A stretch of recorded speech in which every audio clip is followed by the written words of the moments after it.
Kilda Beach to see penguins. I know, Dennis, you've been to Phillip Island Wildlife Park and Penguin Parade as well. This trip we're actually going to be visiting the Mornington Peninsula. There's a sanctuary there called Moonlight Sanctuary. You can get up close to kangaroos and you can actually feed kangaroos. You can see koalas. In the afternoon, we will be going to the beach and doing some structured beach games and activities. It's a great opportunity for selfies, and moreover, it's a perfect opportunity to meet new people and make friends, right? Yeah. In doing all of this, once you arrive on campus, you want to make sure that you have access to the really essential stuff that you need. You need to be healthy and happy. That's the bottom line. Yeah. So looking after your health is important. Many of you will you will all have overseas student health cover. The Monash preferred provider is Allianz. You can get an app for your phone. We recommend that you can download this as soon as possible because it has a whole wealth of information on that app to help you navigate the health services. Again, this is stuff we will go into a more detail during orientation. So that's another reason why you need to come along. Safety is always a big one on everybody's minds. I know as a parent, if my daughter was going overseas to study, I would be like, oh, is it safe? How do we make sure you're safe? Staying safe is high on the agenda for Monash University as well. So if on campus is the safest place you could possibly be. We have 24-hour, 7-day-a-week safety security officers that are roaming around.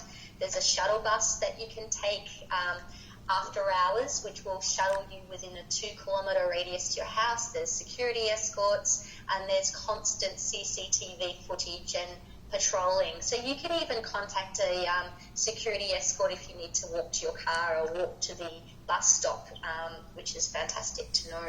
Yeah. Sonder is another really valuable resource, guys. If you don't know what Sonder is, it is an app that you can get for your phone, which is monitored again 24/7 by qualified officers that can assist you either over the phone or in person if in an emergency or if you need help. Okay, so Sonder is free for every Monash University student. There is no fee involved, so we highly recommend that you use it and have access to this. You can download this as soon as you arrive on campus, and you can activate that app. Probably a good example to use if you are new to an environment and you're using public transport even for the first time. Perhaps you're coming home to your accommodation in Clayton after you visited the city. You can activate a function in that app called Track My Journey, and someone will monitor your GPS location to make sure you get home safely. If you go off track, they will phone you to see if you are okay, or they will even send somebody out to meet with you if they feel like you need that. Help answer questions if you need to access emergency services and things like that. So please have a look at that app for Sonder as well. And again, thank you. Okay, so moving along, you may have heard some bad, Ibrahim, just the next slide, please. Thanks. You may have heard some media attention around Australia at the moment with regard to bushfires. They are quite devastating, and it is very sad to see the heartbreak and devastation that's been happening across Victoria and New South Wales in particular. They've also been around South Australia and Tasmania. I can assure you that Monash University campuses are unaffected by the bushfires and are safe. They're not at immediate risk. So if that's something that's been on your minds, please don't worry. All of the Monash campuses are not affected. There is things that you can do to keep yourself safe and to keep abreast of any new information that is out there. So you can download the Vic Emergency app. You can see that here on your screen in front of you. We won't talk too much about this today, but if you have specific questions, please feel free to put them in the Q&A function on the screen in front of you, or at the end of our session, as I mentioned, we'll be sending out some links. Our email address is iss@monash.edu. You're more than welcome to send through any concerns you have, and our staff will get back to you with regard to that. Okay, so we've got a few more questions here. Just go through a couple. One of the students have asked, are there any facilities open 24 hours a day on campus? Do you know the answer to that one? I know during the exam period, we have like 24-hour access to the study spaces. So like if you're a postgraduate like myself, so I'll probably use the Monash graduate spaces. Yeah. They're like open 24 hours. So you just have to register with them to get the access for that. And also some of the libraries are during the exam seasons are open for the 24-hour access. And I myself, as an engineering student, so we had access of engineering labs. Okay. 24 hours. Yeah. And of course the security offices open 24 hours as well. Yeah. Okay. Are you guys involved in do you use any of the sporting facilities on campus, or are you involved in any social sports at all, or know of any of your friends that do, that you can comment on? Yeah, I was involved actually in soccer, so football, so I was a part of a team. So usually after like 6 to 7 in the night, we have a daily practice session with a lot of different students also come to play. So it's also another way where you can make new friends and engage with different students. Also locals come, so you get a chance to meet the locals as well. Yeah. So, and there are a couple of events going around, so you can take part in it. And Monash Sports has other facilities like gym, and they have table tennises, they have badminton, basketball. So all of the facilities are available in the Monash Sports. Yeah, and there's a pool here as well. Yeah. What I love about social sports is you don't have to know anybody to join a team. So you can just register your interest. So I like to play basketball, and they'll match you up with a team of people and just play for fun. And then from that, other things can happen. There's also a really good gym on campus, and you can have a membership to use that. And I'm not just talking about Clayton campus, but that the Caulfield campus and the Peninsula campus has sporting and gym facilities as well. And some of the other campuses have social sports and other ways to get involved. Within the local community as well, I know Pranav, who was doing our previous webinar, talked about playing cricket, so things like that. So you can, you really much the sky's the limit, isn't it? Depends on what you're interested in. Yeah, true. Yeah. Okay, so we might just move along to the next slide. So life at Monash after orientation and how we can keep ourselves, I suppose, learning and moving forward and experiencing new things. So if you wouldn't mind, Ibrahim, the next slide, please. So Danny, would you like to talk a little bit about yourself and some of the things that you might recommend? Sure, I would love to. Hello again, everyone. My name is Danica, and I'm studying the Juris Doctor of Law at Monash University. I'll give you a very quick summary about myself. I am Australian Sri Lankan with a very, very random American accent. I've spent most of my life living in Australia, except for some time that I spent in India back in 2011 and 2012. So, transitioning to Australia, any different country, starting university in a completely different space can be a very intimidating process. There are so many things to consider, so many things that can go wrong, but also so many things that can go right. I hope at the end of your time here that you feel that your journey has been an amazing one and you've met lots of new friends. So I'll tell you a little bit about some differences because you will notice them when you come here. For me, one of the big things that I noticed is that Australian shops don't stay open all night long. They close at 5 p.m. Open at 9, close at 5. If you want to do your shopping, do it during the day. Another big thing is bartering. So, for instance, in Sri Lanka and India, it's quite common to negotiate the price of something. Here we don't do that. The prices are pretty fixed, and what you see is what you pay. There are some exceptions here and there, of course, if you have an auction that you're attending, or you're buying something online, or, and not many people know this, but if you go to JB Hi-Fi and you want to get a package deal, you can ask them, hey, can you give me a bit of a discount here? Yeah. They might do it. Yeah, I think your big ticket items like your white goods, or even if you're buying a car, you can usually, there's a little bit of wiggle room normally, depending how good you are. Yes. It's a good time to flex your skills in that area. Yeah. Another thing is left is right. When you come here, you notice that people tend to drive on the left side of the road, but we also tend to walk on the left side. This will become especially important when you're on an escalator. Always stay in the left lane unless you're overtaking, because you might find a few grumpy people behind you wondering why you're holding up traffic. Some other differences you might see with regard to university. For instance, in my experience, I noticed that there's less formality between students and their lecturers. For example, in Sri Lanka and India, we would address them as sir or ma'am. Here we call them by their first name because they ask us to. So a little less formality there. Another thing is autonomy. Here we tend to do a lot of self-directed study. And if you don't submit an assignment on time, no one's going to chase you up about it. So make sure you check those deadlines and submit on time. One last thing, perhaps, is age mixes. Back in India, I noticed that a lot of the undergraduate students tended to be around the same age.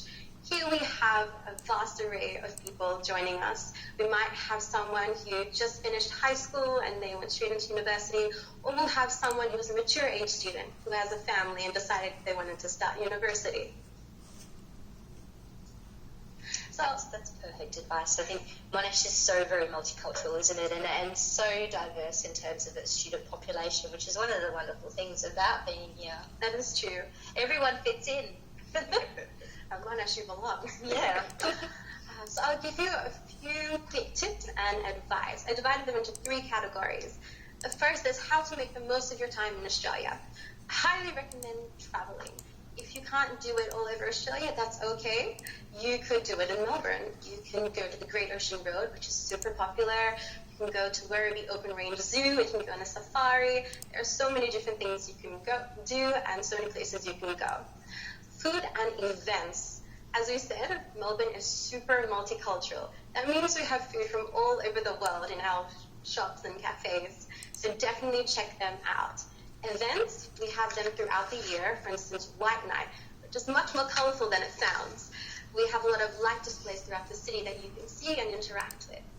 Now, one thing you might not know about is that it's pretty easy to join a TV audience.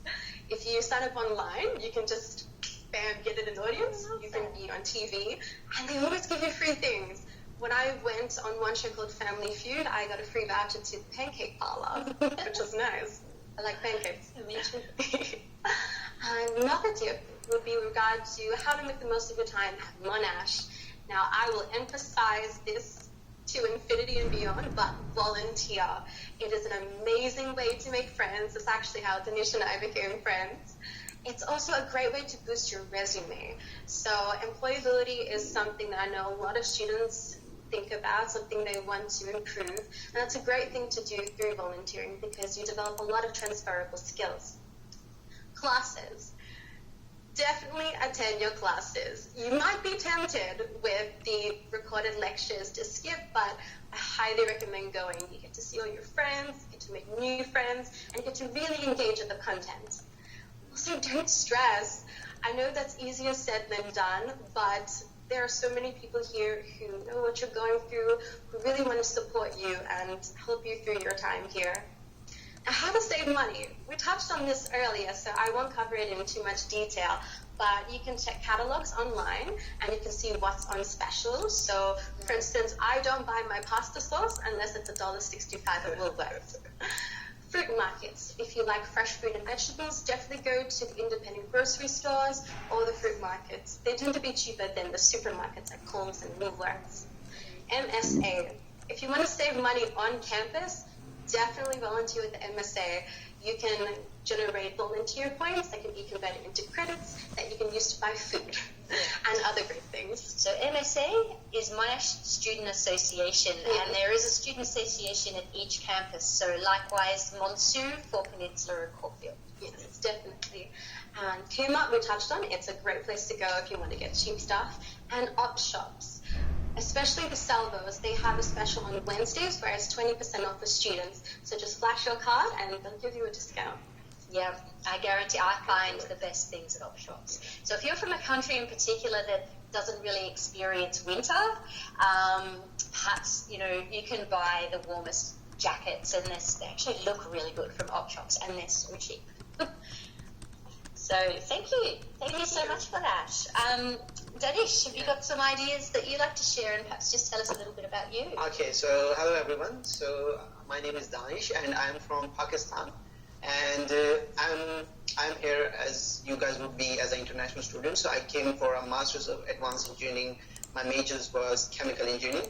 So I'm a recent graduate, so year for me. So I'll say that this journey would be something that you will remember for a long, long time. So. And congratulations to you. Danish just attended his graduation ceremony in December, so he is living proof. Yeah, living proof. And you can come out the other end of the degree with a big smile on your face and have a good experience.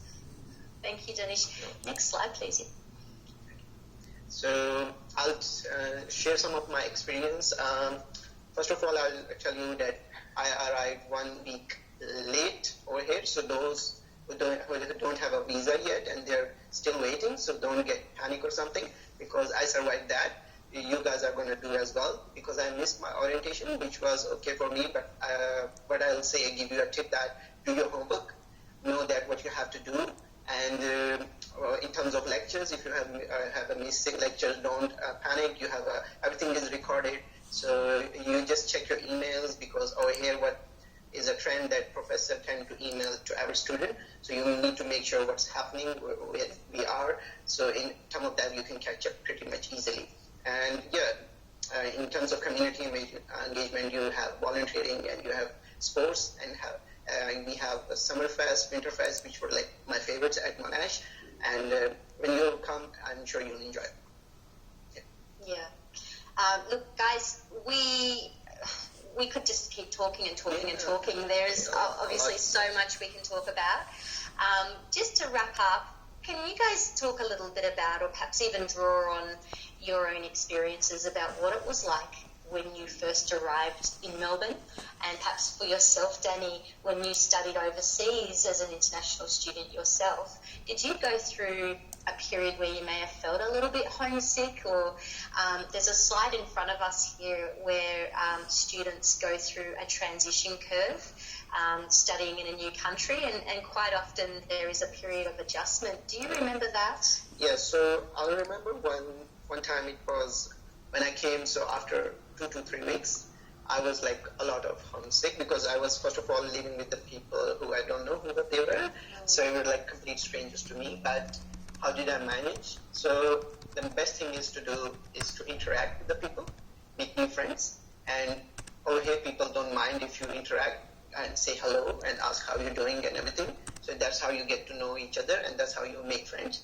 So what happens is, doing that, you feel like you are in some kind of family. So over here, I felt that everyone that I know, even someone who is volunteering, wherever I go, they ask how you're doing, how are things with the studies and everything. It's like a family to me, like my family will do, and to me. So I felt like at home. But if you even get homesick, you have your phone and you can always talk with your parents. And I think so you'll get out of that phase, because it takes time to get used to it, but you do that. Yeah, I think people handle it differently as well, don't they? Yeah. Do you remember feeling like that at all, Danny? Was there any particular things that you might recommend or tips for students? I suppose just always know that there's someone who cares and wants to support you. When I went to India, I was very concerned about the language barrier, because I don't speak a word of Hindi. Not at all. I just knew random sentences like "memoti," which means I am fat. So very weird random things. But there was always someone there who wanted to teach me Hindi, someone who always offered a helping hand. And I didn't know anyone was there, but I was fortunate enough to stay with a family that I had previously met in Australia. So I didn't feel too much of homesickness, except now and then when I miss my dogs. Definitely my dogs and my parents, but I only got to call them once a week back then. So yeah, a little bit. Like I think we need to wrap up, but guys, I think the point is just remember that it's actually normal to go through a period of transition when you start in a new institution in a new country, and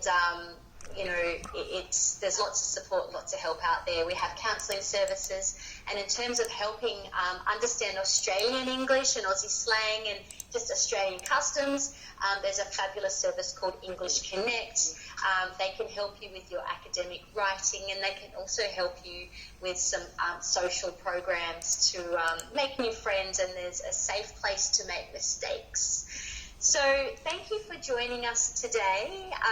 We're really excited that you're thinking about coming to Monash, and we can't wait to meet you.